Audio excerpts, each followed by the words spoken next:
Have you ever wondered if me and Keegan could survive outside of my basement? Us too.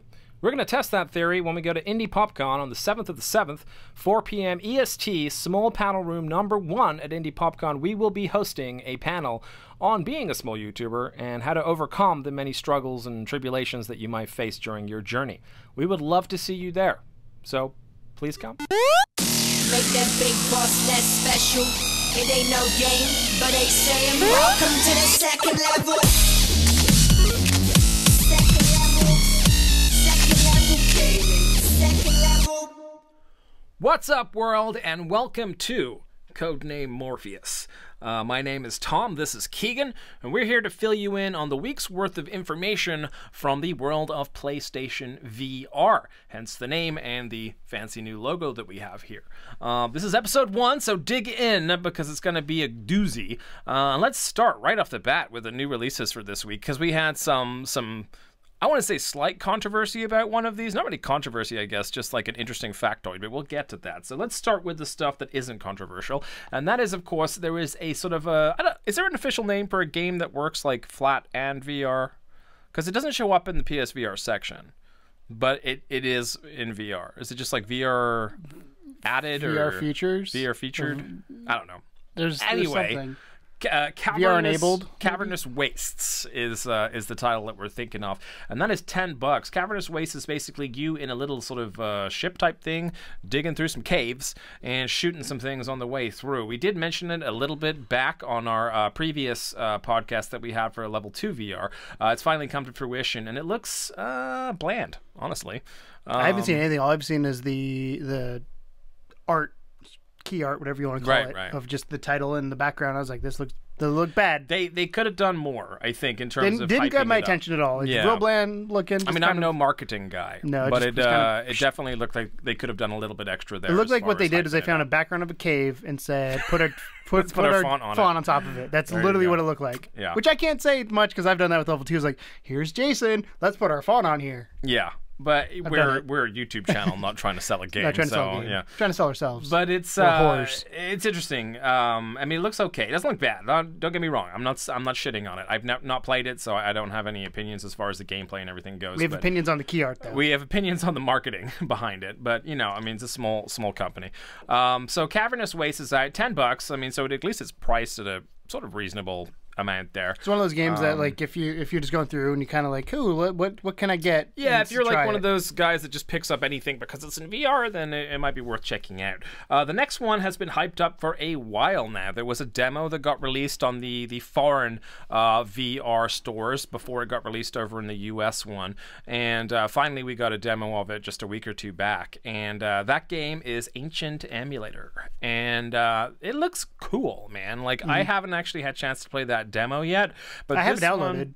Yeah, I have it downloaded. I haven't played it. This is one of those games that people have been kind of like on and off about. It's almost like a lot of what I'm seeing is they're almost approaching it marketing-wise the same way as Overwatch. Like, there's a lot of character-based marketing. Like, this is the gunslinger, and this is, which is exciting. But as far as gameplay and everything looks, it looks kind of great, honestly. I'm not too mad about it. I am very much debating picking it up. Right now, the price is the only thing that's holding me back, and I'm not saying it's a bad price. It's not. It's a good price. I'm just broke. And it's $20. So for Ancient Emulator. That's Jackson, in case you're wondering. It's a Jackson? It's Jackson. Is that the president? Yes. Okay. Jackson's on this one. I think Jackson's on this one. If he's not, I just said something else. It's Canadian dollars. I think he's on the 20. I don't know who's on the £20 note in England. I know Darwin's on the 10. That's kind of interesting. Yeah. Is he English? Probably. Okay, cool. Yeah, I think so. If Darwin's English, let us know on this PlayStation VR podcast. Moving on. The big philosophical questions being answered here. So Ancient Emulator has been one that's been around for a little while. Everyone's hyped for it, but it almost got overshadowed this week by another one, and this is your controversy point of the week, and that is Arizona Sunshine. So Arizona Sunshine, I will say off the bat, it's discounted. It's $36 down. It's got that 10% release. Got that 10% new game dealio. Yeah. If you have your PS Plus. And so Arizona Sunshine is a game that I was saving my monies for, and then I read things. Yeah, dude, PSVR subreddit exploded. Like I went to go talk about the game Spotlight we're going to talk about later is the Star Trek Bridge Crew. I went to go like post in there like my impressions of it because I never told them, and I'd love to have a discussion with them, see what they thought.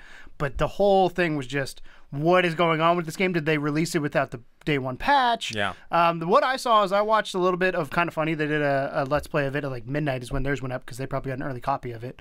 And the one thing I noticed big time was the guy had Tourette's, or not Tourette's? No. Parkinson's with the shakes. Right. The gun was going like this, and he was playing with the aim controller. Greg Miller was playing with the aim controller, but the gun was just constantly doing this. That is the biggest thing that people. You can't aim like that.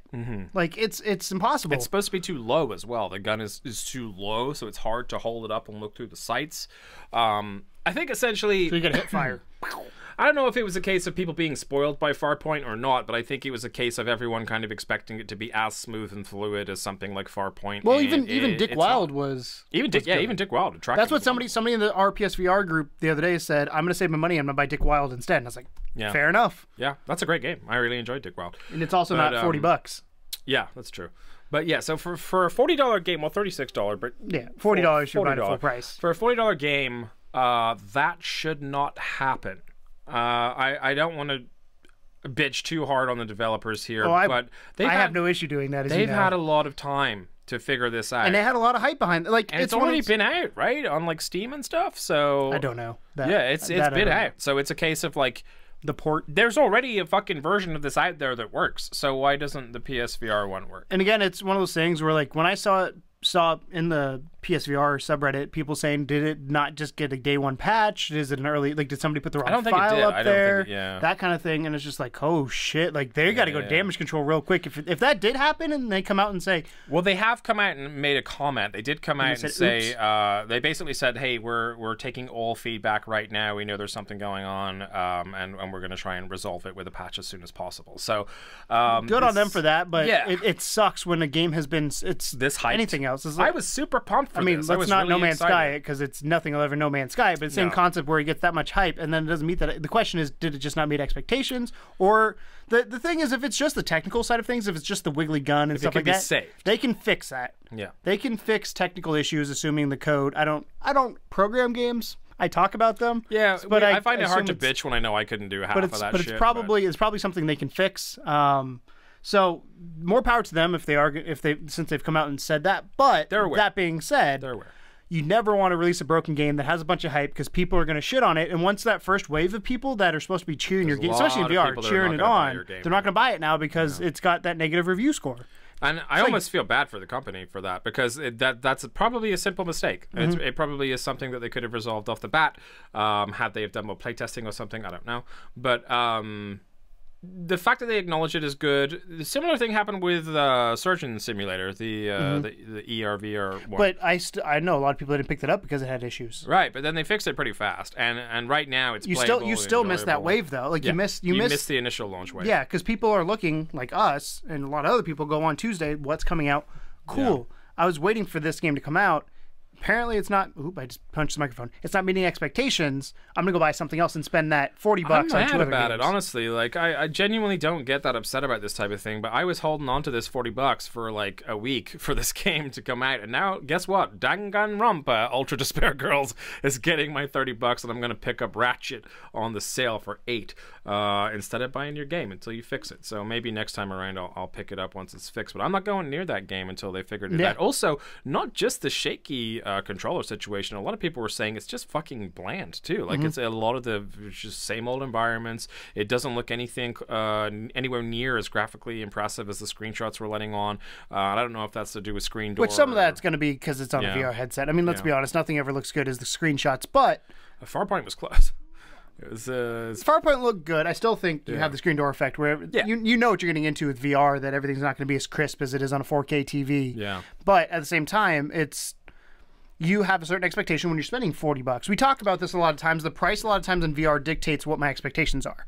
For Cavernous Wastes, for $10, I have way different expectations for that game than I do for a $40 game, or even $20 for Ancient Emulator, like $60 for Farpoint. Like, there's different expectations based on how much you're charging. Yeah. And 40 was too much for the game that we got. Yes. I think So the game they either- wanted 40 was fine, but Yeah. it didn't turn out to that. Yeah. So that's Drop I the think price or fix it, guys. I think that's a fair statement. Kind of like you said, we don't want to completely say don't buy it, but right now this would be like we don't do buyer beware, but this is a warning that the game is broken. Yeah. And has issues. Currently broken. Not game broken, Honestly, by the but- time that this podcast goes live on Thursday here, it might already be fixed. We don't know. But as of I doubt launch day, which is when we're recording this, everything is. I doubt it just because Sony's clusterfuck. process usually probably won't get fixed before the They weekend. do. They do take a good while to process those patches, don't they? Yeah. All right. So those are your 3 new games for the week. Cavernous Wastes, Ancient Emulator, and Arizona Sunshine, which has been somewhat controversial. So let's talk about these deals, man, because holy shit, This is the biggest VR sale. this is- It's not a VR sale, but biggest amount of games on sale biggest for VR amount in a long of time. VR games that have been included And in a a sale lot of these are bundle. things that I've already picked up. Yeah.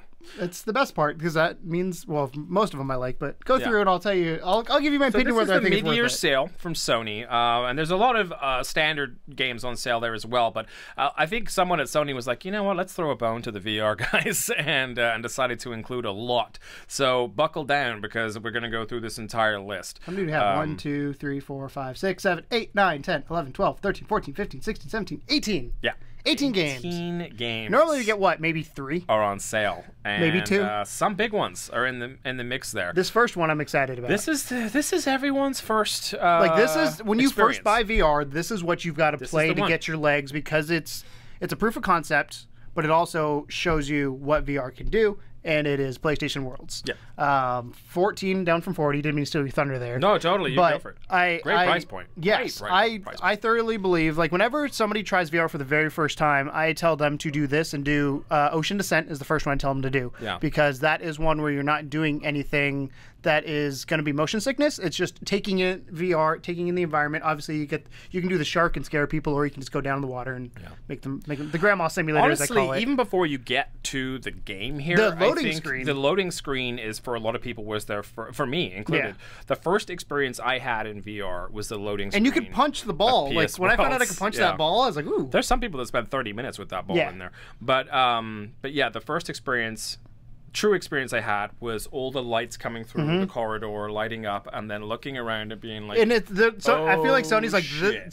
this is our presentation. Yeah. It's the stage opening, ready to go. Yeah. And the good thing with that is it's got Ocean Descent, Uh-huh. which is a solid game. I think that again, I feel like that should be your first kind of VR experience, just best to to get test used your to legs it. because you don't have to move. You also have what's London the? Heist was I was going to get to huge. that at the Okay. end. That's my Oh, I'm cheater sorry, one. that was your You stole my ultimatum. thunder. Yeah. Luge? What's the? You had the Street Luge, Danger which is Ball? the one that kind of, if you get sick, that's the one you probably want to try last Yeah. because. I it's a played weird that one feeling. actually. It's really weird because Yeah. if you sit down, your legs are here. So I recommend laying down, but then you got to get the camera real low, and it's just kind of awkward to play that game in Yeah, VR. I could see that. That one got me a little woozy, but I've played it plenty of times now, and I've gotten better. Danger Ball is another That's big one. Ridiculously fun. Yes, it's stupidly fun. Yeah, like that felt to me like playing like an 80s Tron style game show. I loved it. I thought it was great. The fact that like all of your opponents have their own like tricks that they do and stuff. I had a great time, and it's all controlled with your head too. Yes. So again, it's like you don't have to like start swinging like hollow ball or anything. You're just kind of like You just you learn. look crazy, but you know, it's a lot of fun. London Heist is the London one Heist. that I think stole that. Like again, Ocean Descent is the one that for the VR experience is great. London Heist is the one that made me go, okay, this has a game to it. Yeah. And what really got me, as dumb as this was, there's a couple scenes that got me because those of you who don't know, London Heist basically takes you through a story of a heist you're doing. I'm not, shit. Yeah, I'm not going to go. In London? In London. Wow. I'm not going to go into details of it, but there's one scene where you're in a car and you're shooting at people, and the fact that you could open the door, like as dumb as like. Just for fun, it's like, can I open this? And it lets you open it, and you can lean out the car, like stuff like that. It had a lot of small things. Didn't Yeah, it? Like you could pick up a smoking the cigar, cigar, you could blow the slurp smoke, your like- drink. Yeah, like it's the yeah. little things that make that world great. You know what got me though in that game, and this is when the dude got up in your face, because that was terrifying. Yeah, literally, like when you're sat in that chair and you see the guy, you hear the guy, and then you see him come in from your left and start walking in front of you, and you realize he's life size. Yes. You realize it's like, oh, When he shit, pulled the torch out, I this was like, is an uh-oh. actual guy that's in front of me, and that was the first moment because the shark game was great and they had a good time in there, but it felt like an experience. But Which is what it is. Which is, yeah, exactly. But when you're playing London Heist and you're like, especially the bar scene where the guy comes in, he's talking to you, he's like throwing stuff on the table, you have your cigar, you could grab the stuff and all that. You could light his thing. Like, that was the first time that I was truly like, this is unbelievable. This is the fucking future, and that is what sold me on VR. So PS Worlds, if you don't have it, honestly, you probably should by now. It came bundled with the launch, the $100 launch bundle, if you which I don't think exists not anymore. Getting the launch bundle and you still haven't played this game, just get it. $14 for those experiences. Definitely worth it. Steal. Yes. And a great price point. It's a must-have in your PSVR library. Must own, especially for all those people that come over your house and play. It's a perfect game for that. Following up is a game that I really enjoyed. I hated it. You do not like, but I had a blast. But I've not played it in my environment. I've played it with the demo in Best Buy, so I've not had the opportunity to kind of fine-tune it. But I really enjoyed it. But that demo turned me off the game completely. Okay. Well, the full game I do own, and I've enjoyed it very much, and that is Battlezone. So Battlezone is obviously a remake of the old Battlezone game, but in a full VR mode. They did include a sort of a classic patch as well, so if you really want to get retro, then you can. But Battlezone is usually a $40 game, and it's been knocked down to $20. So $20 for Battlezone, in my opinion, is a steal. Keegan, maybe not so much, but like he said, he's only played the demo, not the full release. I think the full release adds a lot to it, and if you like the idea of this kind of futuristic game show type thing. See, I think the art style kind of turned me off big time too. That was the other thing. I liked that. That was all futuristic. And it's all personal preference. To me, I personally will probably never pick up this game just because that demo turned me off so much. But I know people like you and many others that enjoy it, and they've said it's one of their favorite games that came out at launch. So yeah, it was definitely a top. I don't want to shit on it. I just didn't like it. I wasn't expecting anything, honestly. Like I bought it just to have it. I don't think I've ever even played the original one, and I was pleasantly surprised with how much I enjoyed that game. The motion and movement is perfect. You don't get sick at all, and the gunplay is really fun, and it's a really decent game. So for $20, I highly recommend Battlezone. But I guess buyers beware, because it's not for everyone. Is kind of the overarching theme here. Yeah. The next one. This one I kind of feel like needs like an asterisk because this team is not together anymore. But the game is good. Great. Our buddy Tigrato loves this game. It's a great game. I can't play it because it makes me sick. It's the first one that made me like truly like, oh god, I can't touch this. Right. The Riggs. Jumping will throw you out a little bit. The jetpacking, but Riggs. $20. Mechanized Combat Evolved or something. Yep, something like that. $20 down from $50 because this was supposed to be the esport game, the one that like, and this again is one of those developers that said we're going to make a game, we're not going to make an experience, and they did really well. Yeah. I wish I could play that game. Like that's what it comes as. I think it's a cool concept. It's such a key game. The more you play VR, you might be able to get there at some point. Yeah. If you can do Windlands, you can do Riggs. Well, you might be able to at some point. You know what I mean? Like I couldn't do Windlands to start out with, but then I got better at it. And I think that Riggs is one of those things where yes, you do have a motion issue there for sure, but you are in a giant mech, so like there's a certain amount of disassociation that your brain can do with what's happening because you know something's off, but if you attribute that to the fact you're in a giant mech, then it's lesser so. The jumping is the thing that'll get you, because when you jump, your guts just hit the floor and you're just like, holy shit, you know. But once you start to really thrive on that, then it's a really enjoyable experience. The gameplay itself is so. It's a sports game. It's gonna be the same thing. Yeah, you're basically shooting people, and then you have to kind of dunk yourself into this hole in the middle. You just sort of jump through this hole, and they just score a point. So really, really fun game. I had a great time with it. The storyline is decent as well. Like the fact that there's actually kind of a story with it. Like I said, our buddy Tigrato played that constantly there for a little while. He loves that kind of stuff. So it's a good game. I just, like I said, it's one of those games I wish I could play, and I might go back and try it. The asterisk is not so much just so for the quality of the game. But the team's not there anymore. That team is not making patches. They're not fixing anything. So what you have now is what you've got. And you're basically, this game will live or die on how many players keep playing the game. As soon as people stop playing, the game's done. It's done, which is inject a little bit of life. That's what I'm hoping. So I would say if you want to keep this base alive and you've been looking at rigs for a while, 20 down from 50, it's a pretty good deal. I would take a secondary look at it. Moving right along, we have the Assembly, which is one that's been on my radar for a little while. I haven't jumped on it yet. I love the idea of it. It's kind of this, sci-fi tale. I'm a big sci-fi guy. I've heard mixed on this. Yeah, it's been mixed, but it's not been anywhere near as bad as some of the other titles that are in this kind of bracket. A lot of people say that it's not not like Loading Human bad. It's like it's decent, is what I've heard. It's not great. It's like a C+, B- area. Yeah. So it's an experience. If you like the story, I think that's going to really dictate as to how much you really get a full enjoyment out of it. But yeah, the assembly is on sale, $12 down from $30. Again, so that's a $30 game down to $12. That's a good price point. And then another one, which is we did touch a little bit. We never, I don't think we ever uploaded this footage. I think we lost it or something. But Here They Lie. It's a horror game. It is 30-degree incremental turning only. Which sucks. I wish they would make that free roam, but the atmosphere was good. Like, it was solid atmosphere in this for a horror. It was enough for me not to want to watch it. Yeah, it's very which doesn't creepy. Say much because that doesn't take much for me not to watch. That's true. A scary game. It's very very creepy. It's $8 right now, down from 20. So if you were at all sort of curious about this game, bear in mind, if the last horror game you played was Resident Evil 7, it's you're not going to get the same experience. But if you want to look for more horror games, because you have to understand the Resident Evil 7 is in a category of its own. It really is. You know that. It really is. But this is one of those kind of like, for $8, if you enjoy horror and you don't mind the incremental turning thing, you'll probably like it. But it's not a steal the show type game, but creepy enough to be interesting. So definitely worth a look. This next one, I have a story about this one. Go for it. So Surgeon Simulator ER down to 12 from 20. Nice little kick there. So when I took my PSVR to my grandma's house when my parents were in town a few months ago now, I guess it might have been Christmas, maybe. I don't know. That's not important. But we went to go play, and everybody wanted to play VR. And my mom tried to play this, and she loved it. My brother tried to play it, and he loved it. And one of the scenes where he kind of was like, "Oh God," was there's this. Basically the Surgeon Simulator is you're doing surgery on people. It's based on an funny old surgery, Adult Swim style game. I think they made it.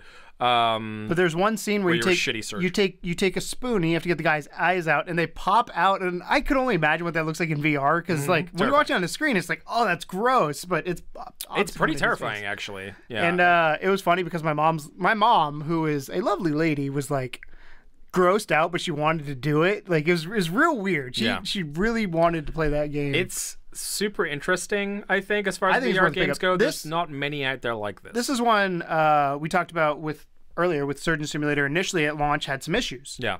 They have since fixed a lot of those. Yeah. So it is worth picking up, especially for $12. They were right out of the bat in the PSVR forums going, and we're hoping Arizona Sunshine does the same thing. Yeah, we know we fucked up. We have a patch on the way, because the problem with that game was you would get this really weird glitch where you mostly use your moves for control. Which and is moves are always the way you have to play. Fucking touch and go with that. Yes. But you would like put your hand through a clipboard, and then you would have a skeleton hand, and nothing else would work, and it was super creepy.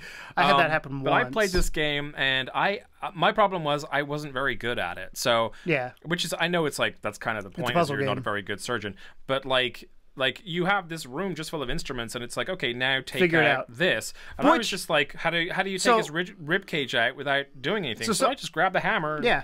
So something real fun with that is, like, we played. I mean, it's obviously a single player experience because you're in VR, but we played with my family around, and we're all like, grab the hammer, grab the saw, grab this. Like, and it reminded me a lot of like how a lot of people played Until Dawn. Right. Obviously, it's a little bit different because you're doing a story, but like group effort. Backseat gaming, and it's one of the times where it's actually good to have a backseat gamer of like, have you tried this? Because it's puzzle solving. It's a puzzle game, is what it is at its core. Yeah, it's a puzzle. It's a really disturbing puzzle game, but it is a puzzle game. It at may its as well core. be called Murder Simulator when I'm playing, because none of my patients survived. Do you see? I really hope they bring it to PSVR, but I don't think they will. There's a Donald Trump Surgeon Simulator where you can do surgery on Donald Trump on Vive and Oculus.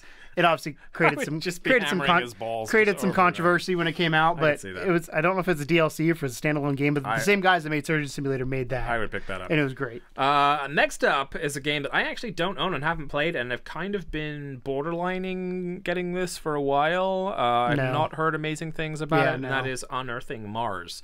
Unearthing Mars is $6 down from $15, so it's still a decent chunk of change. What do you heard? What do you know? Why are you shaking your head at me? This is from everything I've read. Is this one of those games that just did not meet what you wanted it to meet? Right.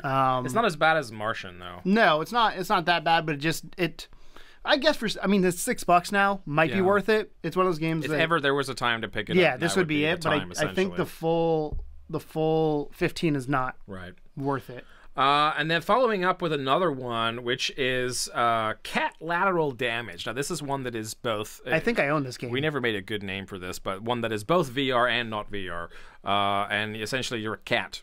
And that's pretty much all I know about. I own this, but the price point here is $3. what's impressive. Yeah, $3. That's the cheapest VR game you will ever buy for an actual game. Except it's not free. something that's an experience. Yeah. But yeah, $3, down from 10 for Cat Lateral Damage. If you like kitties and you like VR, it's really nothing else to to say there. Just you pick it up, you'll like it.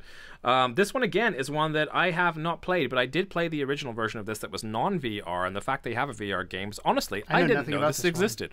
I honestly didn't know until I saw this in the sale. And that is one of the very, very first launch titles for the PS4 was a game called Super Stardust. And that was basically you were a little spaceship running around this planet, much like Oh My Genesis, and shooting things, and sort of as a bullet hell style game. And now we have Super Stardust Ultra VR, which sounds like a Japanese title, doesn't it? Yes. $8, down from 20, and I've not played it or seen anything on it. I was unaware of its existence, which is sad to say on a Codename Morpheus here, but really, again, it's one of those ones that tucks under the radar because it's not a primary VR game. It's something that just kind of came out after, and yeah, for $8, I'm truly considering it. I did like Stardust a lot. The only problem I have with this is longevity. Yep. It's one of those games where you kind of like punch on it a little bit here and there, but it's not necessarily going to hold your interest for too long. But again, $8, so hard to argue at this point. Do you want to talk about the next one? Because I know you were a fan of this. Next one I absolutely love. Merville's Adventures, $8 down from $20. It's a 3D platforming third-person style game, I guess is the best way to describe it. It reminded me a lot of like Rare games or like I don't want to say Mario because it's not the same level as Mario, but those kind of platforming games. And I had a lot of fun with it. I still haven't gone back and continued to play it. It's one of those things that it's there and I need to, along with a lot of other things. But it's one I would go back into VR to play again because I had so much fun with it. If you remember during the recording, I was like, oh, let me finish this. I could do one more thing. And it was really good at getting that one more thing to finish that world. Yeah. And that's a sign of a good game. Yeah, absolutely. So the next one I want to talk about as well. Sure. Because I've been debating picking up this game because I love monkeys. The thing that has kept me from it is it just doesn't look good enough. If that makes sense. Like I feel like it's a bit janky. One of the launch titles. I feel like it's a bit janky. Ace Banana, $6 down from $15. I've debated multiple times. I've had it in my cart. I've had it in wish list, ready to go. And I'm just like, do I really want to spend the money on this when I could save that money and put it towards something I know I will like? And that's how I stand on this game. Every time I'm always intrigued by it until I see it, and then I'm less intrigued. So it's in principle a good game. It's a shooter. In practice, it's a gallery shooter. There's other better gallery shooters that like Dick Wild. I'd tell you get Dick Wild instead of Ace Banana. It's one of those things where it's like if you absolutely have to own every VR game in existence, it's worth looking at. But otherwise, there's better stuff with that same genre. It's not a bad. I don't think it's a bad game. I just think there's better things in that genre. Right.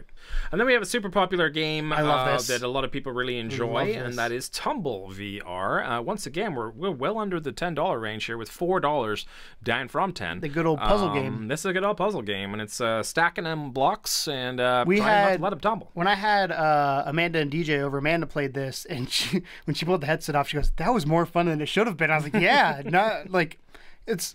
It's like a weird Jenga. Well, yeah, they have different modes. So, like one of the modes is you got to stack them a certain height. One of the modes is you got to put all the blocks in under a certain level, and they're really good at mixing it up, but they're also really good at, like any puzzle game, giving you one thing, playing that for 2 or 3 levels, bringing another mechanic, play that for 2 or 3 levels. By the way, now we're going to combine all those together and see what happens. And it's move-based, right, as well? Yes, it's move and DS4. You can do both. I prefer the moves, even though they're not as... They're frustrating sometimes when it comes to rotating the blocks versus DS4, you've got the sticks. So it's a little bit more frustrating when it comes to rotating, but the placing of blocks is way easier with the move. If a game offers move, I'm usually a fan of the moves. I'm still waiting for Move 2.0. Yeah, so, I mean, yes. One game that I have played, and that is Dying Reborn VR, $4 down from 10 again. So here's the thing about Dying Reborn VR. There's only 3 levels, and they are interesting. If you like escape the room type games, you'll probably get a kick out of this. We did play it for a show, and we had a really good time playing it, mostly just trying to figure our way around it. But it is, for want of a better word, janky, I think is the best term. There is a fish head killer in the game, which I'm definitely a fan of, but the puzzles and stuff were interesting. The one that stuck out in memory from the time that we played it was you could go to this piano, and then above the piano was like kind of like these weird note type things, and you had to look at them. I still couldn't see it. Yeah, even when you sent me the picture, I still couldn't see it. You had to look at them to figure out what the code was, and I could see it in VR. He couldn't see it, and then I showed my wife later. I'm like, Keegan couldn't read this, and so she's like, I can read that, and then she like highlights it and sends it to Keegan. Still like, couldn't Why see can't it. you read this? Still couldn't see it. But yeah, it was an interesting puzzle, and it was a like perspective based puzzle, which is a really good thing to do for VR. So that was kind of interesting. And then we have Weeping Doll, which was not received well by anyone. It's one of those doing it in VR. You just made a 'cause game, you good job. Weeping Doll, quite frankly, could have been part of the Hero-Cade collection. Do apologize for the puppies that you can hear right now. The pizza guy's here. We're having pizza after this episode. And so Weeping Doll was one of those ones that came out. It was a horror game. Everyone was on board for the idea of a nice horror game, and then it just turned out to be a big flop. So we were just like, all right, well, maybe not. Next one, though, I do highly recommend. Again, having played it, this is one that's, this is not a, you can play it in flat or VR. It's a flat game that has VR stuff, but a lot of VR stuff. I enjoyed it. So we did a gameplay of this, and actually I was supposed to record it. I got stuck upside down. My car fell upside down. I was like, nope, I'm too sick. So you played it, but this is a fun one. Just because racing games in VR make total sense to me. Like it's perfect. So Trackmania Turbo. It's like we didn't say the name yet. 16 down from 40, and that's a good chunk of change. I mean, I think it's worth it. Physical copy of this. My brain says this is a $30 game, so that's half a 30. So you're already. I would pay 16 just for the VR sections. Yeah. So the fact that you get a full game as well as the VR sections, I think, is a good Trackmania Turbo, like the non-VR sections, have a whole track building thing. Oh yeah. Which is, as you know, I love making shit. So that makes me happy. If you've ever seen those, and there's a lot of I like those sort of Facebook GIF things where like they show like the perfect race and it's all like spinning and flipping in midair and everything. That's that game. That's Trackmania Turbo. So for a lot of folks that enjoy a psycho racing game, really, doing that stuff in VR is a whole other experience. I like playing it non-VR as well. Really like it's a good game, period, even if it didn't have cuts VR. you in and out of third and first as well. On some levels, it's just enjoyable, And there was some that you were. there was the somewhere you're looking at the car. There's somewhere you're in the car. Some and there's somewhere behind, you're like looking at the entire track. Yeah. But then we have the king of gallery shooters, in my opinion, because not only do you get to shoot I think things, Dick Wilde might be. No, because Dick Wilde, you're not on a roller coaster. That's why I'm giving it king title. Dick Wilde is a great gallery shooter, don't get me wrong. But the fact that you're combining gallery shooting with the stomach-losing drops of a roller coaster and the gorgeous graphics of this game, this is definitely one of the standout launch titles. I played the demo of, and that was it. If you haven't figured it out, it's going to be too terrifying for the non-horror guys. But if you haven't figured it out yet, Until Dawn, Rush of Blood, $8 down from $20. That's a wonderful price for that game. That was one of the games at launch we were like, you need to buy. Yeah, I mean, put that right up there with the especially if you have moves. Yeah. I think it's again, this is one of the games that is better with moves. It's not bad with the DualShock 4, but it's way better with moves. I like also how it's one of the only games where you can see your arms. I'm a big fan of arms in games. Star Trek is another one, which we're going to talk about later. I haven't played that yet, but with a lot of the move-based controllers, you just have like these disembodied hands. But in Until Dawn, when you first look down and you see that you have arms, and as you're moving them, the elbows and everything are moving, and you're like, holy shit, this is so creepy. But really excellent. They haven't added anything to it, is the only thing that I'm mad about. Like, I feel like they have such a good structure there that they could add so much more to that title. Just a couple extra maps would be great. You know what I mean? A couple extra guns or something. Yeah. And then to top it all off, we have Hustle Kings VR. Now, I don't know if it's that price you have over there, because it doesn't have the discount on it. Because this is the add-on only, $9.99. Yeah, so I couldn't see the price of this because I already own Hustle Kings because I'm lame and I buy all that type of stuff. Yeah, I don't. But Hustle Kings VR is on sale. It's probably very cheap. That's all I could say, is I don't actually know the cost of it, but that's one to throw in the bucket. available for too. purchase because you yeah, own it. because I already bought it. See, he just yells at me, Yeah. and I can't sign in with the PlayStation Plus because I Sorry, need you a different can't. account.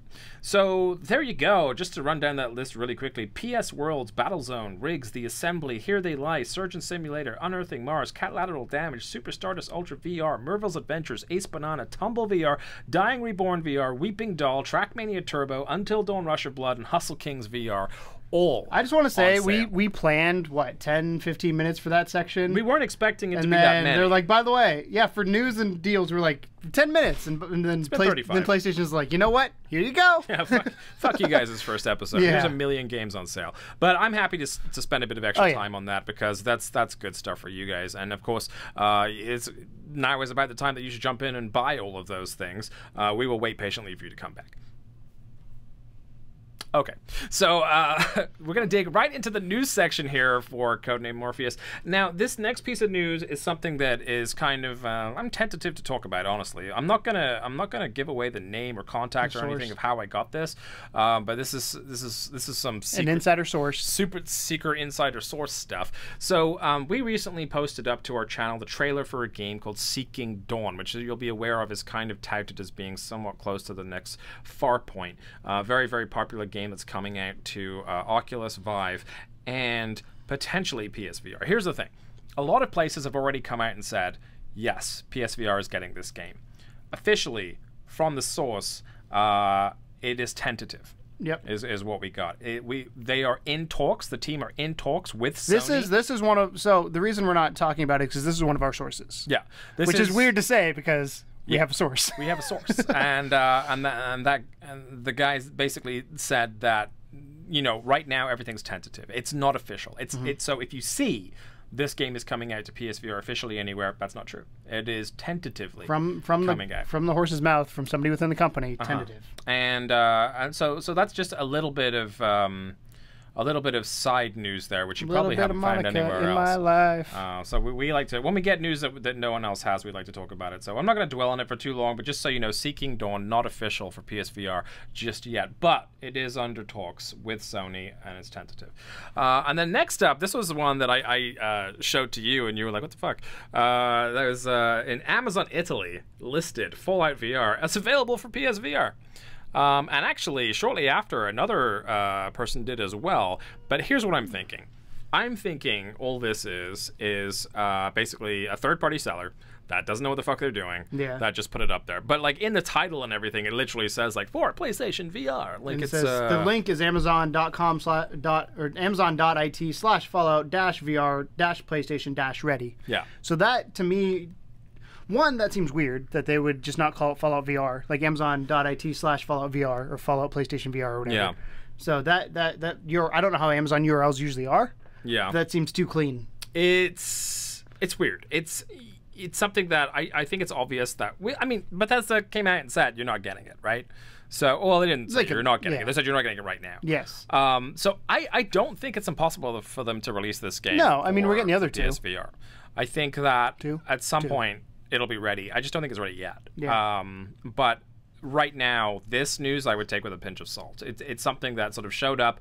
I don't think they're the suddenly fact that they showed it off on the the Vive the last 2 years makes me think it's either going to be a time exclusive to the Vive or a true exclusive. Potentially. Next bit of news I'm super pumped about because we've mentioned this game once or twice before with some of our previous podcasts, and this is a game that basically revolutionized facial mocap, and that is LA Noire. For those of you that remember LA Noire, I remember it. I never played it. it was great. It really was. So LA Noire was a game. It was almost Quantic in style, but mixed with a bit of Rockstar, obviously. And what they did was they had you play as a detective that would go around to various places solving crimes. And it was like it was a time period thing. It was like the 40s or something like that. And it was so good that you could see just by looking at the character exactly which actor was playing that game character, because it was that realistic and detailed to their face. But the whole subplot of this was that you had to actually watch the person that you were interrogating to see if they're lying or not, because they would have certain tells and their eyes would do certain things and their eyebrows would do certain things, and they had these kind of movements that their face would make that you had to pick up on to determine whether they were lying or not, and then kind of proceed with your line of questioning from there. Now, this was a fantastic game. It was really standout, and officially it's going to be getting a VR makeover. So I assume it's not Rockstar. I assume it's going to be a third-party company doing it. I don't know. Because Rockstar's working on Red Dead. Yeah, it's at the time of me writing notes on this, it was very much a kind of like is it, isn't it? Since then, multiple sources have come out and said this thing is in the works. So I'm really excited for this potentially to be stunning. Because, but here's the difficult part. Okay, so you're playing a flat game and you're doing your you're guessing their facial expressions or whatever in VR. Having the fidelity drop of the graphics, do you think that's going to affect the gameplay of this game at all? No, because you can get closer to them. You think so? I think that'll be a big key. Like, think if anything, it'll be better. Think about London Heist with how close you could get to that person and how realistic that face looked. I think it's possible. But do you think that the power is there to pull that off for a game the size of LA Noire? Because LA Noire was not a small game; it was not insignificant. Depends on how they load it. It was like a GTA-sized open world game. It depends on how they load it. Yeah, I think a lot of it is going to come down to that is resources and how they're going to use it. If you're going to look at somebody's face and it maybe does a cut to where it loads to a separate section or you're isolated, then I could see you doing it. If you're staying in the same open world and it's got to load everything else, right, then you got an issue. So you think if they have just like a level where you're in an interrogation room and that's it, which I think is what they did actually. No. I've never played, so I don't know. Yeah, sometimes you would be on location, but they would still cut. It was still a cut scene. That's what I'm saying. If it cuts to it, then I could see that being possible because you're loading that as its own instance versus having everything else around you still loaded. The other weird part about it is with a lot of the situations in LA Noire, your guy would end up running. So you'd ask him something, you'd get the one up, and then he'd be like, okay, and he'd book it, and then he'd book it at the back door, and you'd have to chase him. How does that work in VR? Because that's gonna be really like scary, having to chase down a criminal through a city and like not get run over and shit like that. So, but I'm so excited for this as a potential thing, especially. If they do it right, if it's just a straight up, VR remaster of it, I can't imagine it failing in any size, shape, or form. As long as they pull off the graphical fidelity stuff, I think it'll be great. And now this harkens back to some news that we had a while ago. So we had a piece on our Alt VR podcast where we talked about how they had said that eye level or eye resolution level VR was 20 years away. Well, a company called Varjo thinks they can reach eye-level resolution way sooner than expected. And when I say way sooner, I mean this year. I don't think so. You don't think so? I think they can do it, but I don't think it'll be consumer level. Yeah. That's my concern. Like, you think it's industry level, but not consumer I think level? You could do it where, do you have the power to do it? Yes. Look at the chips that are like the new iMac Pro that's got fucking 18 cores and a massive GPU. You can make it happen, but consumers won't have it because it's going to be too expensive to buy a unit that can do it. That's fair. So I think technologically it's probably possible at this point. I don't think it's going to come to consumers anytime soon. Yeah. Unless price drops happen dramatically, and I don't see how do you think you would react to playing your first eye resolution game in VR? I feel like it would be a super trippy experience because like right now VR is trippy, but you're disassociated enough. Yeah. But when you get to the point where you can't tell the difference between reality and a game, that's when mental breakdowns happen. You know what I mean? Like this is something we talked about before, where we were worried about VR pushing people over the edge, and as VR stands right now, I don't think it can. I think it's there are certain the technical limitations make it so you understand it's a video game. You know it's a game, right? But if you get past that point where you're at eye resolution and it just feels like you're just in a different world when you put a helmet on, then that's scary to me. That's something I am tentative to even do, to be honest with you. I will. To me, the scariest moment would be like a London Heist in that resolution. Oh, yeah, God. That would be absolutely terrifying. Like it's terrifying. It'd be like already watching is. A video. Yeah. Right. Well, no, we're not even watching a video because videos aren't even that clear. It feels like. That's true. Like you. Yeah. I mean, obviously with videos you're disassociated because you got distance between you and the screen. Right. But it's something I don't even think I can comprehend because I don't believe it could be. I don't think it doesn't it's seem possible, doable, but right? it's gonna be doable at some point with the way technology's going. Like we're getting fucking resolutions that are gonna be insane, and eventually we're gonna put those resolutions in a small screen. Like back in the day, a computer used to be the size of your basement. True. Now we can put a computer in a thing about this big. If anything's moving fast these days, it's definitely technology, and I think that we're at an interesting crossroads. I don't want to say we can never do it because we will, but it's just terrifying the fact that this is weird. It's real weird because I'm so for new technology, but at the same time I'm so leery of things that are like the social repercussions of it. Yeah, that's true. That's something a lot of people don't consider. I mean, AI in general is getting to a point where it's starting to get unnerving. I think DeGrotto today posted on Facebook. He was weirded out that people get auto tagged in Facebook. I was like, that's been around for a while, but he's like Skynet. I was like, yes, yes, we're all gonna die. People know. Like that technology exists. Yeah. There's weird things. Way happening. more than that as well. Have you ever noticed having a conversation about something when you have Facebook open, and then the next time you open Facebook, it's advertising that thing you had? Well, that I understand because I used to do that. Creepy. They're called spiders. They just crawl on your computer. Not like real spiders, but they're spiders that crawl I on your literally computer. shivered when you I used to do marketing, so I used to be that person that would put those on your page. Jerk. It's wonderful. All right. I can see how long you stayed on somewhere, where your mouse was, all that kind of stuff. Moving on from Keegan's spiders. I spy on people. I used to. That's weird. That's actually what marketing is. Sorry. Is spying on people. We all know that one of the bigger and weirder and most popular games in VR in the Far East, let's say, is a game called Summer Lessons, where you are a tutor for a high school girl, which still weirds me out to this day.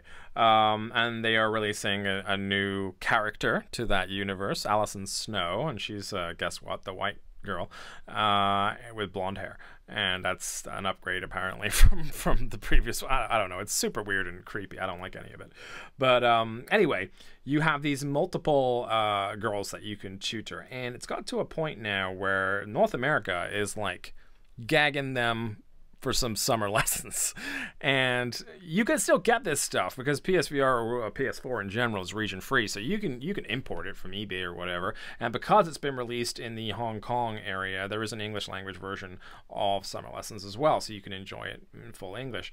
But there's been so much demand for this thing, and this blows my mind. Third-party people are making summer lesson bundles that have like the PSVR stuff and summer lessons specifically to import to America. Is that weird? That people that are not it's a business opportunity. Sony are doing that because they know the demand is so crazy. Yeah, it's a business opportunity, and it has like everything in it as well. So it's like it's not just you know, the vanilla summer lessons. It has all the DLC and everything with it. There's actually a ton of stuff. I'll see if I can find it here. And I don't know if you can see the box here. I'll show you, and I'll have it up behind me. But yeah, it's like legitimate. Like looks like a Sony thing. So here's what you get. The PlayStation VR with the PlayStation camera, Summer Lessons Miyamoto Hikari Edition 7 Days Room, Summer Lessons Miyamoto Hikari Edition PlayStation VR Cleaning Cloth, yes, you get a special cleaning cloth, Miyamoto Hikari Edition Day Out DLC, the Second Feel DLC, which definitely is a creepy DLC name, the Extra Scene Cafe Outfit and Situation, and Extra Scene Grand Fireworks Outfit and Situation, and that's not including the Allison Snow one. That's going to be a second edition of Summer Lessons, but yeah, it's a 451 and £10 if you're buying it in England. But what do you think about that? Is that weird you at all? No. After hearing all that? I have a feeling that Sony will do a cease and desist. You think so? If it's close enough to it, it's a black it looks market. like a legitimate. I think Sony will do a cease and desist. It'll be shut down. It won't be a thing. No, fair enough. From my experience with things like this. All right.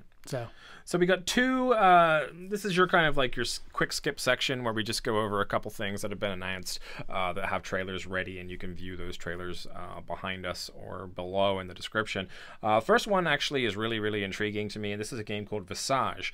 It's an incredible looking psychological horror game that's going to be both flat and VR. It had its stretch goal met on Kickstarter, which is why we're getting a VR version. But the initial game that came directly to mind after watching it was PT, which is that playable teaser for Silent Hills.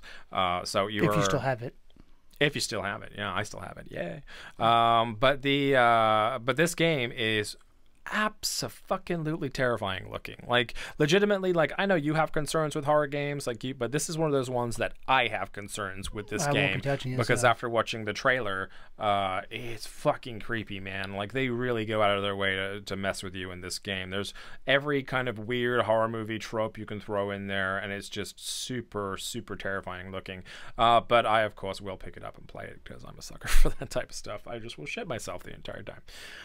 The other less impressive title that's coming out is called Overturn. I don't want to rip on it, but honestly, it just looks like sci-fi by numbers. It's move control based, so it's a sci-fi first-person game in development for PSVR. Just got announced. It doesn't look spectacular. I don't want to shit on it because I don't know enough, but what they're showing right now is basically open space door simulator, which is not how you want to show off your new title. No, even less than Adrift, because Adrift at least was like a little bit of like, can't breathe, need oxygen. No, it's none of that. It's like, ooh, I have a card. Boop, open door. Okay, now boop, open second door. And that's like, overturn. You're just like, all right, well, fair enough then, I guess. Doesn't look super exciting. Compare that trailer and contrast it to Visage, and you'll see exactly what we're talking about. And then that's pretty much all that's been kind of announced as something that's sort of coming to PSVR. So let's move into something that you sent me. You sent me this news. Do you want to talk about it? Bravo Team is one long, seamless journey through a single city. Yeah. Basically, most first-person shooter games are set in multiple areas. Think of like Call of Duties. Usually you bounce from one area to another, especially if it's based in a real war like World War II. You'll jump around to different key points. Good excuse for different locales. Yes. This is kind of cool because you'll be sieging a city, which is how a fight works if you are a soldier. Yeah. You don't jump around. You don't start in Baghdad and then end up in Afghanistan somehow. That's not how military works. I mean, you could, but it's real weird if that were to happen. So I'm kind of interested because this does two things. One, it gives you the longevity of a game, and it gives you the true accomplishment of sieging a city. I don't know what the story is. Obviously we don't know that. I don't think yet. anyone knows that at this point. Yeah, but if the story goes really well with sieging the city, like, you're good. And I think this is a good way to do it, to focus on making that city look as good as it can and not have to worry about other things. So I don't know how big Bravo Team is. I thought the big focus for Bravo Team, honestly, was that it was going to be multiplayer based. So I'm really excited, actually, that there's I thought it was going to be like PvP then. Yeah. But I think there is probably still going to be a PvP element to it. There always is in the shooter. It looks esport territory to me. It looks like if they pull it off well enough, that could have a significant market behind it. It's essentially the first solid attempt at a military shooter in VR with full aim There's V Sports happening. I can't remember the game that was announced at E3. Spark. That's like, it's a V Sport. Yeah, Spark. They're like, we're making a V Sport. I was like, what does that mean? I like that they did that. That's an awesome name for that. But yeah, it's the game looks like Tron. Excuse me, throwing a frisbee around.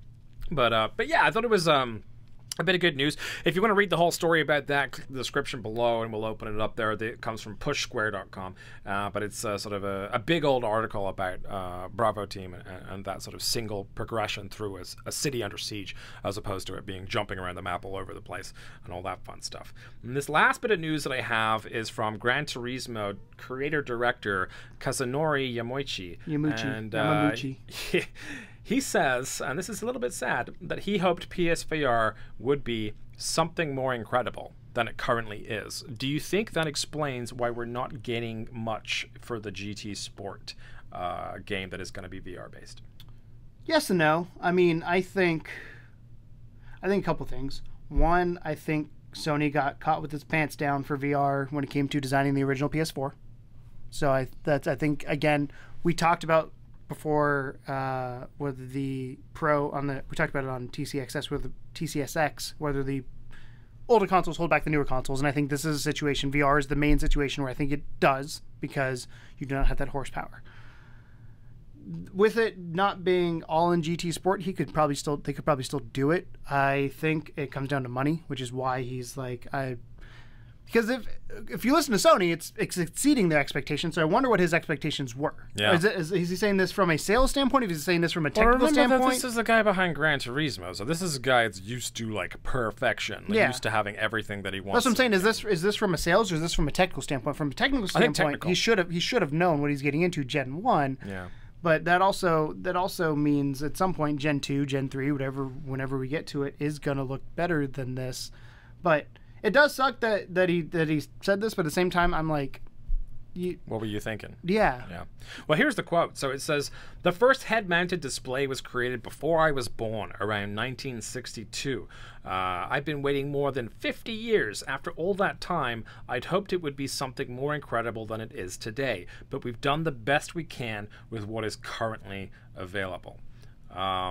And it says that he has high hopes for the future. Once we get dual 8Ks, it'll be pretty nice, he said.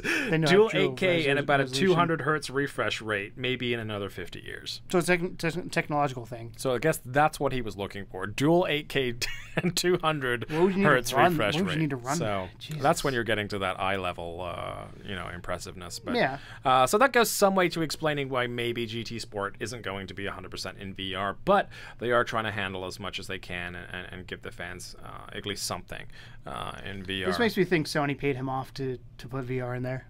Maybe partly what this. I genuinely think he thought he could do it. I don't know if they paid him off. I feel like he thought it was gonna be good enough, and then he realized someone came up to him and said, "Hey, we need to have a conversation about this game you have here. It's not gonna work in full PSVR. We can't do it because it has to run on both things. And even if it run on just the Pro, I still think they wouldn't be able to do it because it's gonna be fucking ridiculously gorgeous. It's a GT Sport game. So, but that's the last of your news for this week. So then we're gonna continue on with our Codename Morpheus. You may notice it's a little bit different from the previous podcast that we did because we're going to go a little further with you.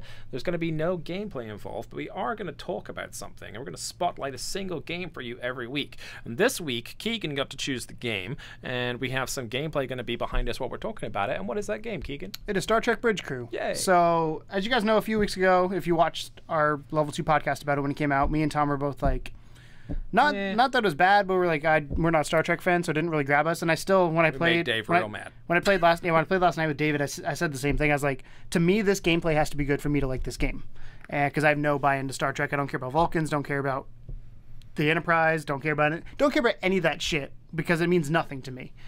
So, David, being like, you need to play this, ended up buying me the game. So thank you, David.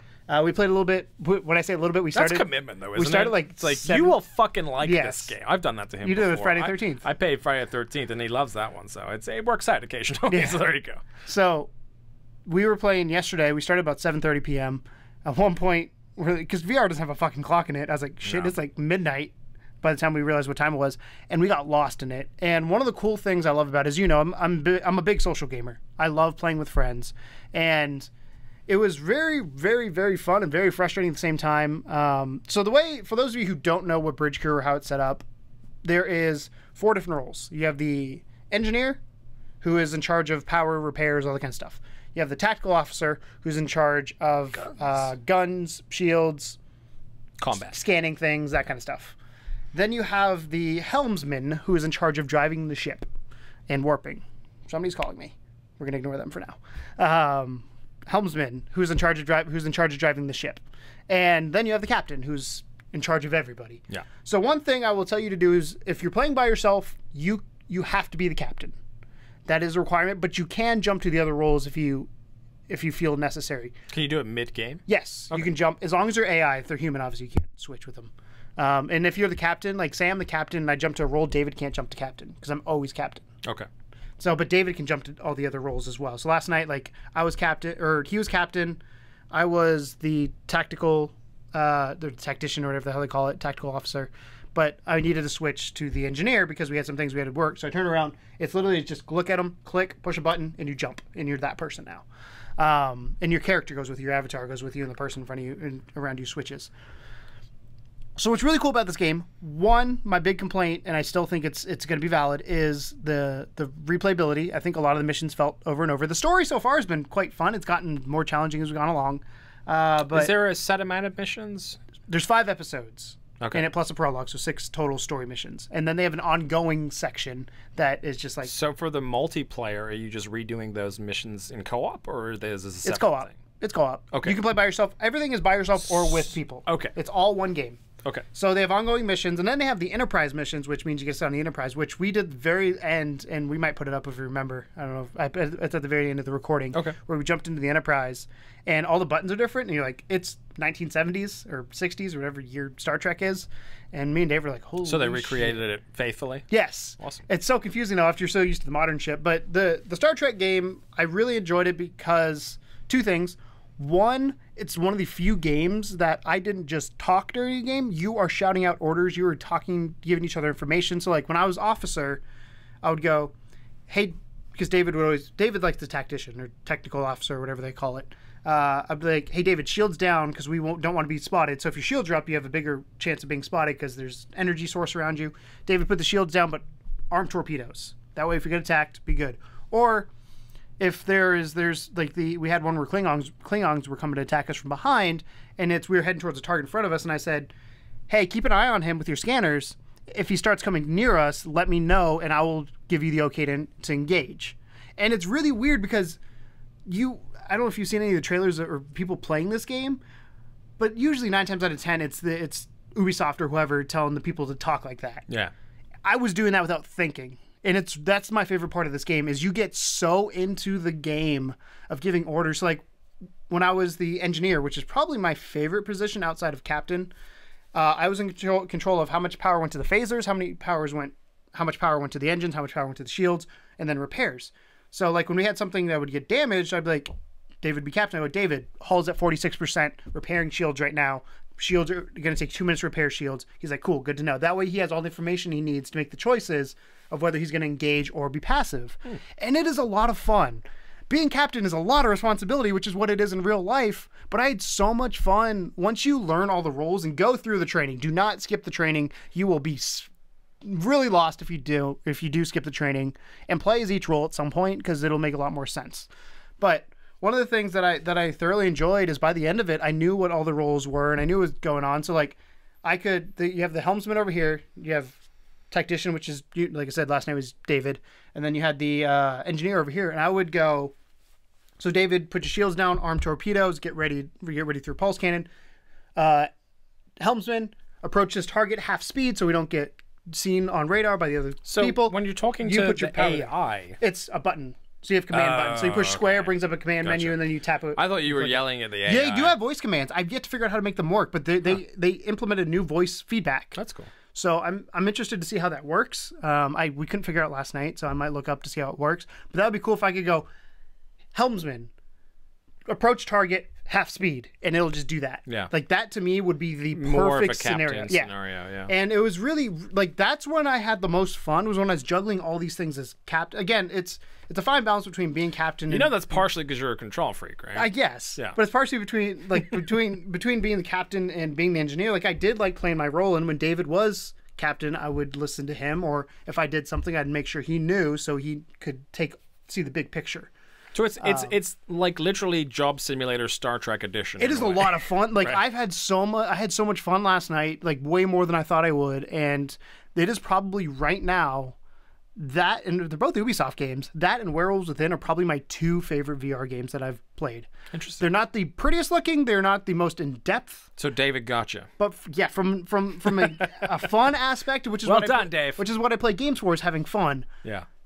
We were laughing, we were yelling at each other. There was one point where he was the captain, he didn't know where to go, and I was trying to explain to him, and he's like, that's not where we need to go, and he's like, you're not listening. I was like, you're not listening, and we got into an argument about the fucking game, but we were so heated because you're in the middle of a mission. Right. And I don't know, it was really, really interesting. I got like 22 trophies last night Nice. playing it.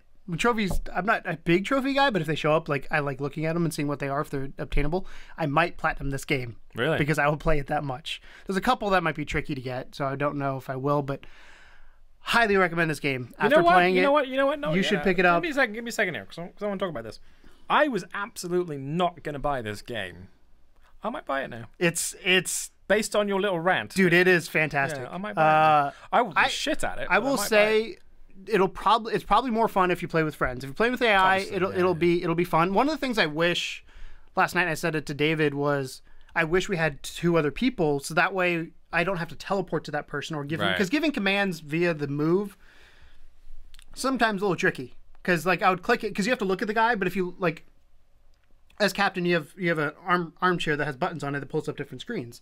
So if I have a screen here that tells me my radar, there's a target up here, I want to go to that target, select that target, tell him to go to that target. But if I look away, his menu goes to crew wide orders, and I'm like, oh shit, I need to stay looking at him, even though I'm trying to look at something else with the multitasking.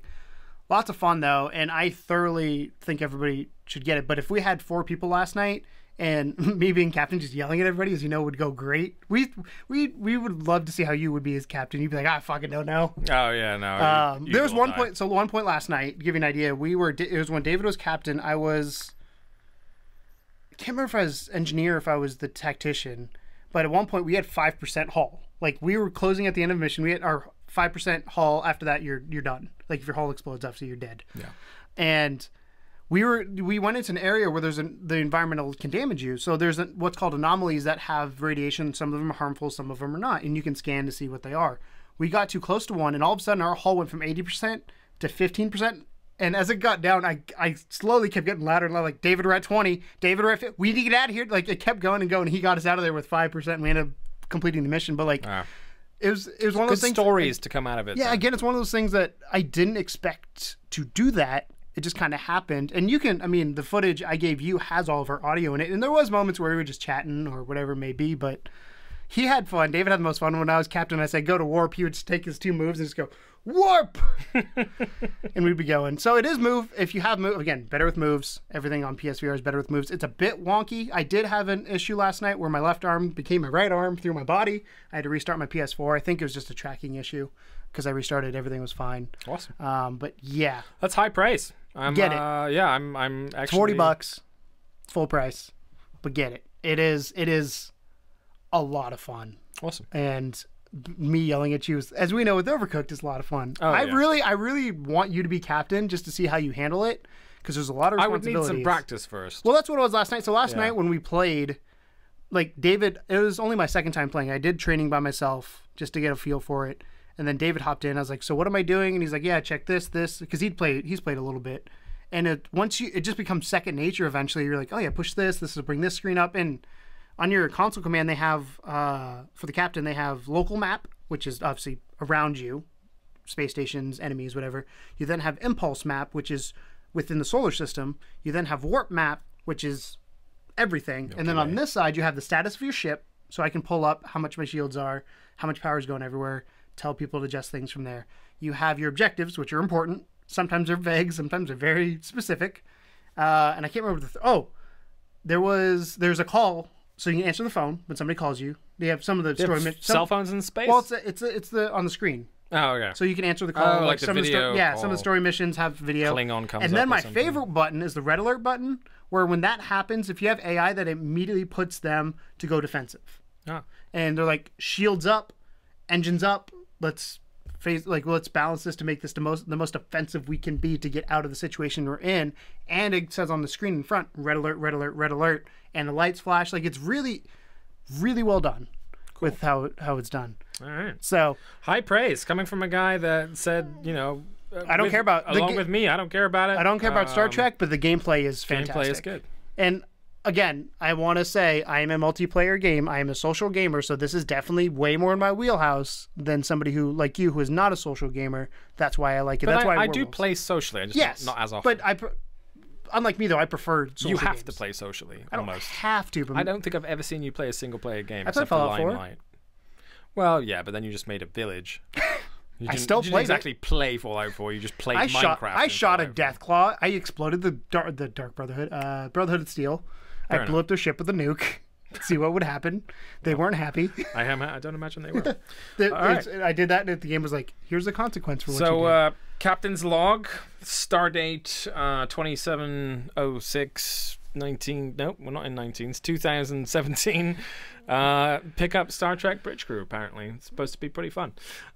So, the last part of Codename Morpheus is going to be something you guys are going to get used to, and that's me and Keegan arguing over stuff. And that means we have a question, basically. And our question this week, I came up with seconds before we went live, because I forgot we had to have a question. But I think it's a good one. I think you're going to have opinions. So I always have opinions. Don't worry about that. It's a two-parter. You ready? So you have to let me say both sentences before you jump in and start cutting my head off. So, number one, is Sony doing enough for the PSVR community right now? And if not, what more could they be doing? I want you to start because I'm going to base mine based on what you say. Okay. So what's your thought? So here's the thing. I mean, I have my opinion, but I want to see what you say. I think it's a good time to ask this question because we're fresh out of E3, right? So at E3, Sony came up and they had a VR section, and here's the thing: you can't please all the people all the time. No, that's something you have to bear in mind heavily when it comes to VR, because the VR player install base is nowhere near the Sony install base. It's a million versus 50 to almost 60 million units. Yeah, it's really, really outnumbered. But those people that do have PSVR and the type of folks like you that are watching or listening to this podcast are the people that are rabid about this technology and want to see it succeed as much as humanly possible. So Sony did the whole throw them a bone thing at E3, but it was a pretty big bone. It's a pretty juicy bone. They came out with Skyrim. You know, and then they came out with some of the really, like, what the fuck is this? Where'd this come from? Like Moss. And then the Inpatient from Supermassive. Supermassive just crushing it for VR. And then, of course, you know, the subtle, smaller things like, oh, yeah, remember that super hot game you guys wanted? Yeah, that's going to be there.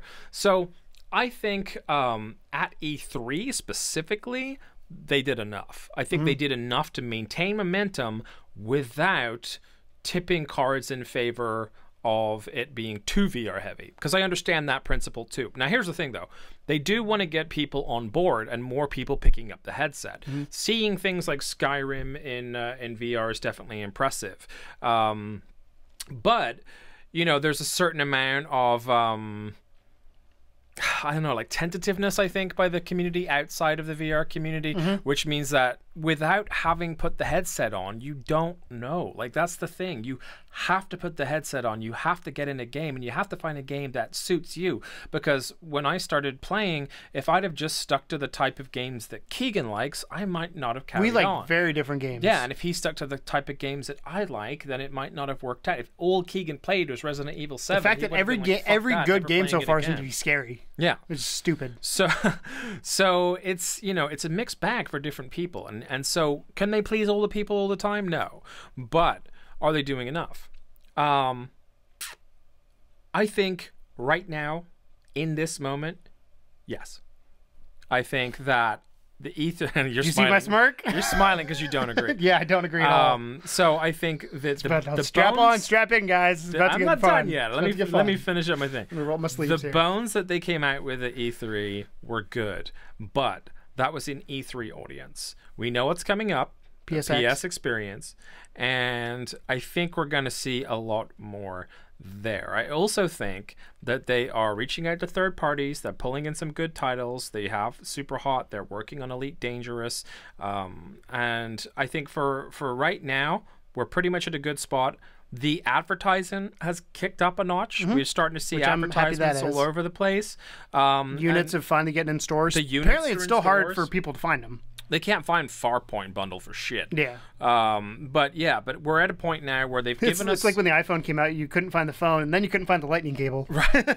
They've given us enough to chew on until the next big thing. My only concern is that at E3 they weren't really heavy on the dates.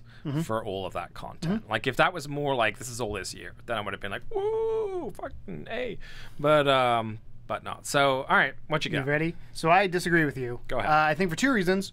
One, I think E3s are time to pull out the big guns because the media outside of the gaming community is there. I would have loved that they switched out one of these smaller games for another third or AAA game, period. I think they should have had the only AAA game we got was Skyrim on the Sony stage. We also did get Doom as well. But I don't think Doom's not the same level as Skyrim when it comes to mass appeal. Yeah.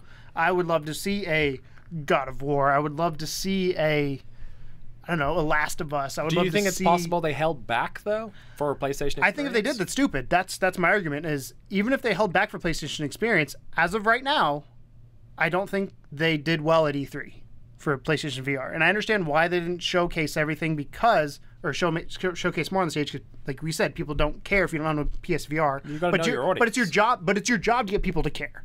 So how do you get people to care? You don't get people to care with Moss. You get people who own VR headsets excited with Moss because it's an added addition. But to get somebody to buy a game, I'm going to use the Nintendo analogy. Nintendo at E3. I've been against the Switch since day one because they had nothing in their library. Nintendo at E3 came out and said, we've already got ARMS, we've already got Zelda, we've already got Mario Kart. Guess what else is coming? You got Metroid on the way, you got Yoshi on the way, you've got Kirby on the way. Like, they give you a roadmap. I feel like PSVR still has not given us a roadmap with dates of things and with content. And I think, and this stands true for anything, the hardware means shit if there's no software to go along with it. And the only way to sell people on software or on hardware is that big AAA experience, that big title. And I just feel like they haven't done enough, because Skyrim's cool, but again, it's a 5-year-old game. I think they need something that's more current. But aren't you in VR. ignoring Resident Evil 7 and Farpoint? That's already out, though. Well, but there's still AAA experiences for people to get. They into are, the but if you think about it, so okay, PSVR, you have Resident Evil, you have Farpoint, you have Skyrim, correct? Is that the only AAA experiences you would agree upon? Because the rest are AA. You have Dirt, which is we consider AA. Those 3, right? I would say at this point in time that's fair. Okay. Yeah. Nintendo Switch came out earlier this year. Zelda crushed it. I won't even put ARMS in there because ARMS I don't think is a AAA. I think it's AA. No, not at all. Splatoon is going to be a AAA title when it comes out. I don't think so. The Nintendo audience loves it. I disagree. The Nintendo audience loves it. I know, it is, but I it is respectfully yeah. disagree. It's a AAA. It's a multiplayer fucking Yoshi, Squid Game. AAA. Metroid, AAA. That's 4 already in a year. But this is a console you're talking about. You're comparing an entire console to a sub. But Sony called the PSVR the same as a console launch, so I expect it to be the same as a console. Their wording was, this is the same as launching a new console back in the day. When they launched Project Morpheus, when they launched PSVR. They don't treat it like a new console. That's the problem. That's what I'm saying. So if you're not going to put the energy and effort into it, yes, I agree that they're doing better with the marketing. They're doing way better with that because I think they now have units and they're able to like sell you on something that's available to buy in the store. I still don't think the pillars are there to make people who are still leery about it to want to do it. Right. Skyrim will get some. But you didn't. But did you not see the injection of people that started filling out things like the r/PSVR forum directly following those announcements at E3? So after E3, you went from a forum that was like maybe 30,000 people to like 100,000 people because there were so many more people that jumped in. But the question is, how many of those people are now curious versus how many people of those people are going to buy? Because you can be more curious about something doesn't mean you're going to buy something. But the price point hasn't changed. So they're always going to be like, okay, is it really worth me spending $400 or $500? And that's Sony's job to make you spend that $400 or $500. So that's fair. The way you do that again is AAA $60 games that are actually $60 games. We're not there though. That's the problem. I think we should be there. Well, are you going to advance time to the point where we suddenly all the developers instantly know how to create a AAA title for PSVR? No, but I think there should be AAA IPs. Well, there is going to be. The thing is, right, and we had this story before where they said that... What's been officially announced AAA IP? Huh? What's been officially announced as a AAA No. IP? Wait, stick with me. So we had this story before where there was a developer that was like big on the side of like knowing... not a developer, sorry. It was a journalist who was saying that essentially right now, like a lot of the content that's being created is still in early stages because when Sony was going about trying to make this project, they had to get a certain couple things on board. Like when you make the Vita, right? You make the Vita and they go, hey, Naughty Dog, make us an Uncharted game. Well, no, I feel like Vita's a bad example in this situation. I'm just giving an example of a launch, right? They said to Naughty Dog, make us an Uncharted game. Mm-hmm. They said to Ken Levine, make us a BioShock game, which sadly never came to fruition. Exactly. But here's the thing: they had to have a couple things up their sleeve, which they definitely did when they launched the PSVR. They had the Until Dawn, they had the Batman, they had some stuff that was there, and enough of a kind of oh, this could actually be something. But that is nowhere near the development time needed to make something that is truly considered to be a AAA title. So riddle me this then. Sure. Death Stranding. What year is that game coming out? I don't know. Final Fantasy VII Remake. What year is that game coming out? Why are they doing this for the PS4 and not the PSVR? Saying, hey, I just want a roadmap. I don't care if they're... I mean, obviously, I want games to come out this year. I think they're saving it for the PlayStation experience, honestly. But we don't know that. We're assuming that. Because you're saying that when we're at E3, that they have to... It's their job to convince E3 to me is about surprises. We were not really surprised other than Skyrim There's no massive But I surprises don't think for they people were outside. trying to convince the open world. But why wouldn't to you if get that's VR? But why wouldn't you if that is the one convention that goes to mainstream media? You bear with me. It's not the one convention to begin with. There's plenty of conventions. Gamescom is bigger than E3, but Not to the mainstream media. well, because That's what I'm saying. Germany, that's why. That's what I'm saying. The But mainstream media in the U.S., E3 Their is the job one area to at do it. E3 is not to give any one independent part a better show than the whole thing. So with VR, clearly they had the Skyrim announcement under their hat. No one was expecting that. No one at all. And that was their big card that they played for that. And then they had all these other kind of cooler, smaller experiences. But stuff like Inpatient, which you have coming from Supermassive, which everyone that loved Until Dawn is going to be pumped on that game. It's a prequel to Until Dawn in VR. But that is a thing to get. It's a $500 or $430 game saying it's $30. It's a $460 game because you got to buy the headset with it. Do you think people will buy PSVR for that game? What I'm saying you need is games to they sell don't the unit. have to do that at E3. At E3, their job is to say, hey, Sony's doing fine. I don't think they have to say, hey, buy a PSVR. Hey, buy a PlayStation 4. They have to say, this is the state of our console right now. We have VR. Here's a couple cool things for VR. We have the PS4 Pro. Here's a couple things that are going to look cool in PS4 Pro. We have, and they go through this list of things, but they because it's a wider audience, they are denied, in my opinion, the ability to dedicate much more time to something like I'm not done. Okay. To PSVR.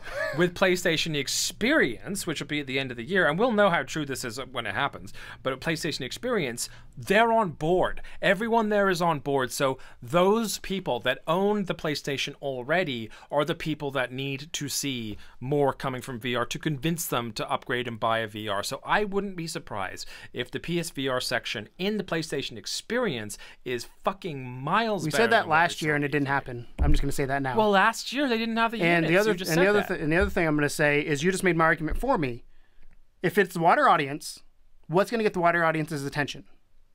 AAA games. Period. It doesn't matter.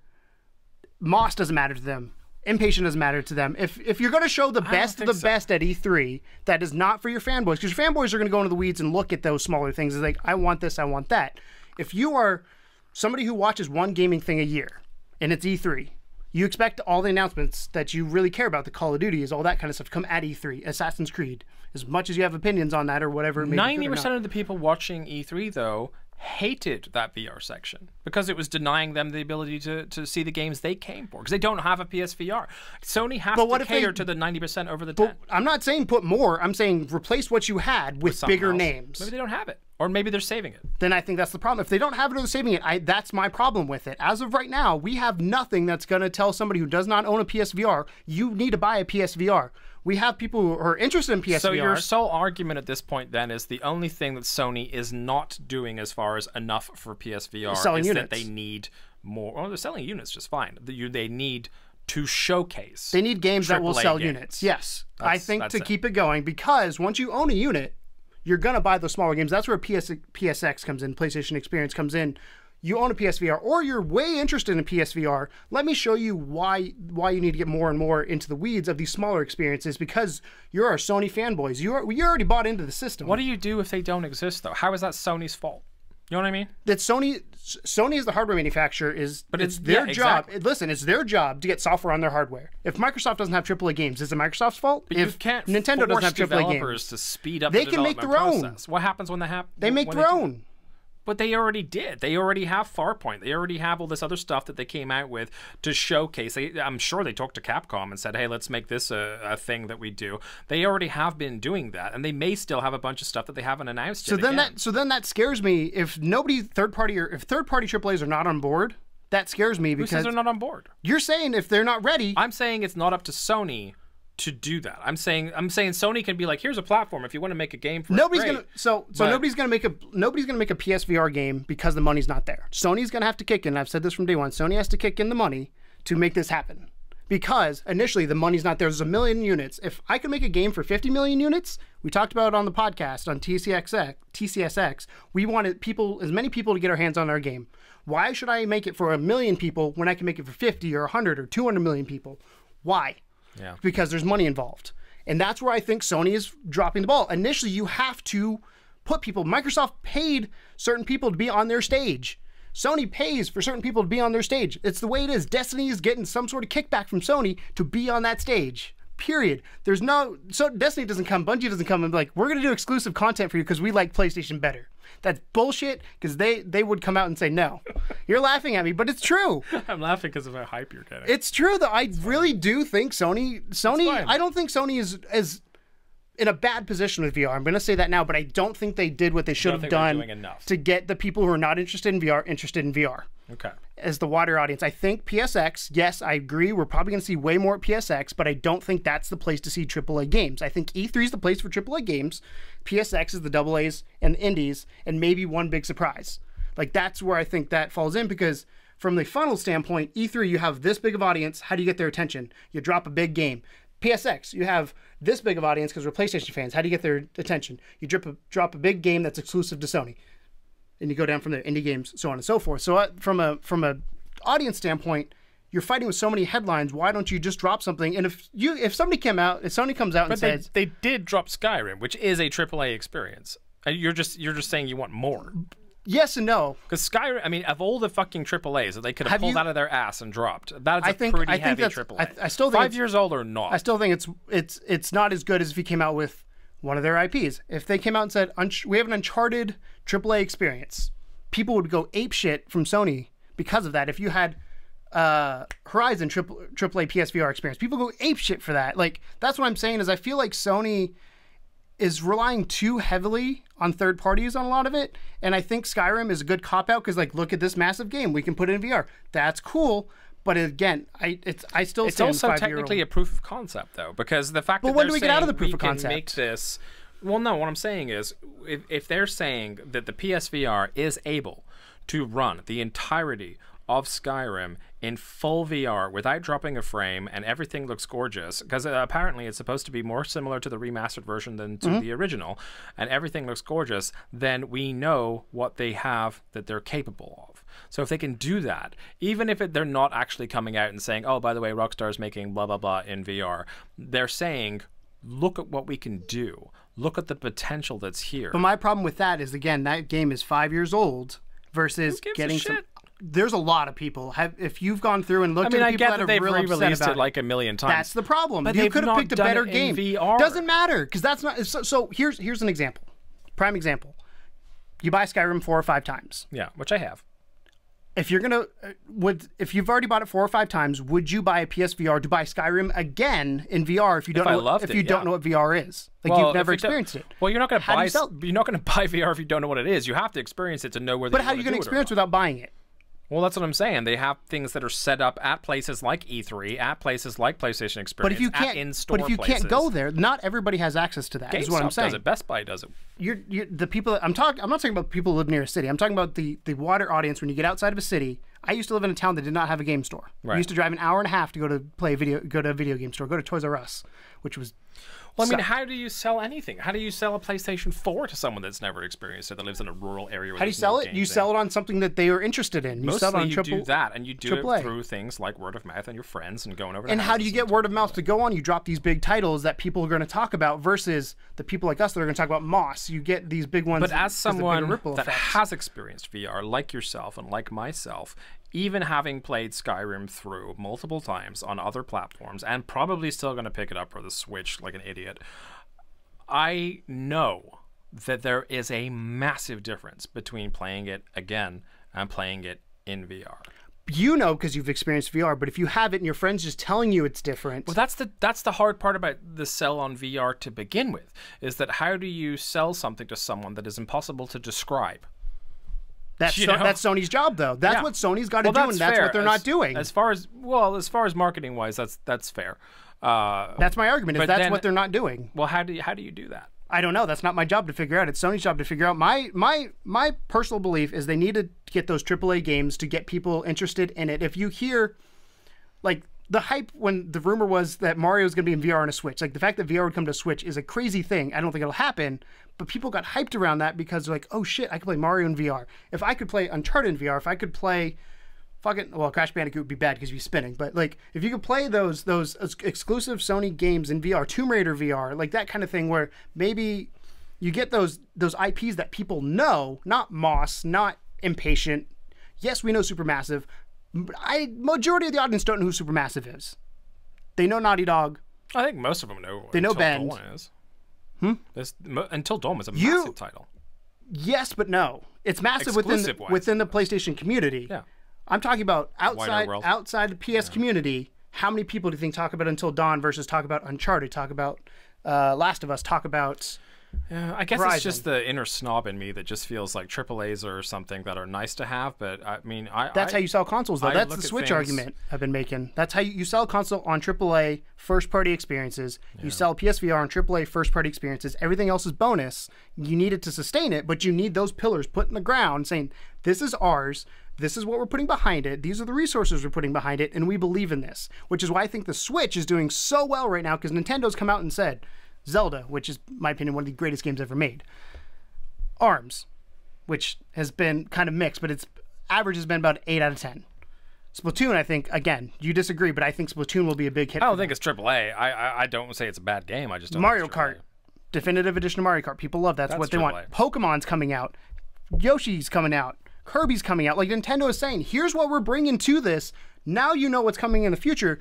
The problem I have with PSVR is I don't know what's coming. They're holding stuff up their sleeve, and I don't give a shit what's up their sleeve. I want it out so I know. So then I can go to my friend and say, hey, did you hear that Uncharted and Horizon is going to be in PSVR? No? Cool. You might actually want to pick up a unit because those are games you love. Why not play it in the best way possible? That's my argument. Fair enough. Did you get all that? I did. I feel like I've been... Told you guys to strap on. I was ready. I feel like I've been lambasted. So I guess the question then falls What do you think to they could be doing dear more? viewers. Do you think Sony are doing enough to promote and to get behind PSVR, or if not, what more do you think they could be doing? I do want to phrase, I don't think Sony is failing at PSVR. I don't think the VR is failing. I just think there's a lot more they could be doing. That's fair. So yeah, let us know. Obviously, if you are listening, that's hard to do. There's not really a comment section for the listeners unless you want to hop Follow us over on to Twitter. SoundCloud. There is a comment section there. Head over to Twitter or head Hit over our Twitter at level 2 gamers STL and Go to Discord. And yell at us Challenge there. us Go there. to our Discord, or just hop into YouTube if you get a second and put some comments below there. If you're watching, I'm interested to see what people think. I'm either I'm going to have a lot of people with me or a lot of people go, "You're fucking stupid." That's one of the two things that's going to happen. I would never call you stupid. They might To your but face. I would. Well, no, I would call you stupid to your face, but I don't think that argument was stupid. I think it was a fair argument. But I think that where they're at right now is, I honestly just to summarize my kind of opinion a little bit. Yeah, what's your opinion? I feel like that the AAAs aren't ready, and there's nothing Sony can do about that. And I feel like, yes, it would be a beautiful thing if they were, but they're not, and that's kind of. But So I then think as far as what they can control, controlling what you can control, they're doing everything they can. my counter argument to that is Death Stranding's not ready, but they already announced it. Yeah. So that's fair. that's no different. I think though, like a new IP from Hideo Kojima is something that's a little bit more kind of. I think it would like have the same. worthy I'd have of the same an- splash effect. I honestly don't feel like they should do that either. Like I feel like when it comes to that stuff, they should just shut the fuck up until it's ready anyway. I think they should. It's a whole different topic, but I think they should not announce a game until it's a year or two or a year out. Yeah, so it's close. And then give it like the E3 before, be like, hey, next year this will be coming out. Yeah. Or Fallout it. They do put a lot of focus on trying to win E3. Anyway, our podcast has been going for a really long time, so we're going to wrap it up. Thank you so much for tuning into the first episode of Codename Morpheus, where we discussed with you the new releases of the week, the deals of the week, the news of the week, the spotlight of the week, and the question of the week, which is a loaded question. Which was a doozy. So considering I chose that with 5 seconds to spare before we started recording, I think that turned out great. Pick up Star Trek Bridge Crew. Yeah. Recommend it. So hopefully you like it. If you're watching on the video, you will have an enhanced experience, what with the screenery that we have going on. If you're listening on the audio, though, don't worry, you're not missing out on too much. You still get to hear Keegan yell at me for 30 wasn't minutes. yelling at you. I was yelling You're my yelling argument with me. towards you. All right. Of why I disagreed with you. That's fine. This is why we're friends. We can yell at each other and then be like, oh, we're good. So this is going to be a weekly thing. Thank you for listening and watching episode 1. Next week, on Thursday, you'll have your next episode of Codename Morpheus, where we dig into a bunch more stuff from the world of PSVR. Thank you so very much for listening and or watching, and as always, welcome to the second level. bye. Bye. Ain't no game, but they saying welcome to the second level.